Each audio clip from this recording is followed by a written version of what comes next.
Case में? अब इसका निर्धारण हम करेंगे। वो शुल्क तो अगर परीक्षा का दे दिया गया है तो उसका अलग से ही होगा कि नहीं होगा, ये हम बाद में तय करेंगे। कब तक रिजल्ट की उम्मीद की जा सकती है? नहीं, अब आज हम फार्मूला दे रहे हैं, उनका हम प्रमोशन हमने देने की बात कर दी है। अब हमारी गतिविधियाँ शुरू हो जाएंगी। 2 मिनट तो बड़ी खबर यही है कि 12वीं की परीक्षाएं बोर्ड की उत्तर प्रदेश में रद्द कर दी गई हैं। इससे पहले 10वीं की परीक्षा को लेकर भी फैसला लिया गया था और अब यह बड़ी खबर आ रही है कि 12वीं की बोर्ड की परीक्षा रद्द कर दी गई है। उत्तर प्रदेश के डिप्टी सीएम दिनेश शर्मा ने इसका ऐलान किया है। तो उत्तर प्रदेश से इस वक्त की बड़ी खबर आ रही है। कोरोना की वजह से देश भर में जो हालात हैं उसी के मद्देनजर अलग अलग जगहों से इस तरीके के फैसले लिए जा रहे हैं। अलग अलग राज्य सरकारें फैसले ले रही हैं और उत्तर प्रदेश सरकार ने भी अब यह तय किया है कि जो बोर्ड की परीक्षा होती है 12वीं की, उसे इस बार रद्द किया जा रहा है। कोरोना का संक्रमण और ज्यादा ना फैले, लोग इसकी चपेट में ना आए, इसी के मद्देनजर एहतियात बरतते हुए यह बड़ा फैसला। यूपी बोर्ड की 12वीं की परीक्षा रद्द कर दी गई है।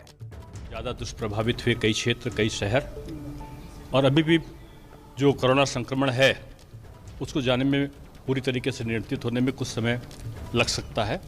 ये सारी चीज़ों को देखते हुए माननीय प्रधानमंत्री जी ने पूरे देश में जिस प्रकार से अलग अलग प्रदेशों की समीक्षा करने के बाद सीबीएसई बोर्ड में उन्होंने 10वीं और इंटरमीडिएट दोनों की परीक्षा को रद्द कर दिया था।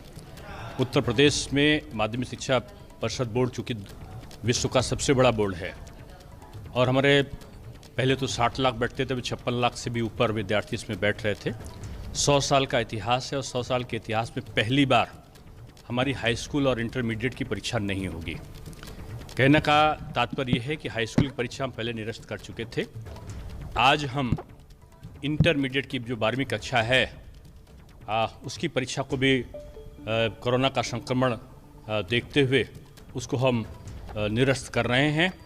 और अभी माननीय मुख्यमंत्री जी के साथ अभी हमारे संबंधित विभागों के अधिकारियों के साथ बैठक हुई है और उसमें हमने निश्चय किया है कि जिस प्रकार से हमने हाई स्कूल बोर्ड में फार्मूला रखा था कि जो 9th में हमारे विद्यार्थी हैं पास हुए थे पिछली बार, क्योंकि हमारी हाई स्कूल की परीक्षा हो चुकी थी, इंटर की परीक्षा हो चुकी थी और फरवरी के अंत तक या मार्च के प्रारंभ तक तमाम जगहों पर 9th और 11th की परीक्षाएं भी हो गई थीं। तो जहां पर 9th की परीक्षा हो चुकी है वो उसके नंबर, और जो 10th की जो हमारे प्री बोर्ड 10th में हमने किया था उसके नंबर का जो औसत होगा उसको हम 10th के अंक तालिका में उसका अंकन करेंगे। और अगर कहीं पर प्री बोर्ड के अंक नहीं होंगे या 9th के अंक नहीं होंगे तो हम उसको सिंपल प्रमोशन दे देंगे और भविष्य में वो उसके सामने ये विकल्प होगा कि भविष्य में वो अपनी जो रेगुलर परीक्षा है उस रेगुलर परीक्षा में वो बैठ सकता होगा, चाहे वो 2 पेपर में बैठे और चाहे वो 2 पेपर के स्थान पर 1 पेपर, 2 पेपर, 3 पेपर जितने बैठना चाहे वेब पेपर में बैठ। तो ये बड़ा फैसला उत्तर प्रदेश सरकार ने लिया है कि वहां पर 12वीं की परीक्षाएं इस बार रद्द की जाती हैं। 10वीं की परीक्षा पहले ही रद्द कर दी गई थी और जो आगे उन्हें प्रमोट किया जाएगा छात्रों को, उसका फॉर्मूला भी बता रहे थे, आप सुन रहे थे दिनेश शर्मा को। उनका यह कहना था कि 9th में जो अंक आए किसी को और फिर 10th में प्री बोर्ड में जो अंक आए हैं उसके आधार पर औसत निकाला जाएगा। प्रमोशन का जो आधार होगा उसी के आधार पर अंक दिए जाएंगे। तो ये कुछ तरीके निकाले गए हैं, क्या फॉर्मूले होंगे जिसके आधार पर छात्रों को आगे बढ़ाया जाएगा, कैसे प्रमोट किया जाएगा, उसके बारे में बता रहे थे दिनेश शर्मा। हमारे साथ रणवीर हमारे सहयोगी जुड़ चुके हैं इसी खबर पर। रणवीर, कुछ और भी पता चल पा रहा है कि आखिर इसका आधार क्या होगा? 12वीं की तो परीक्षा रद्द कर दी गई, 10th में कैसे प्रमोट किया जाएगा? देखिए, ये निश्चित हो गया था पहले ही कि परीक्षाएं रद्द होंगी, क्योंकि सीबीएसई की परीक्षा में सीधे प्रधानमंत्री ने यह तय किया था कि परीक्षाएं नहीं होंगी।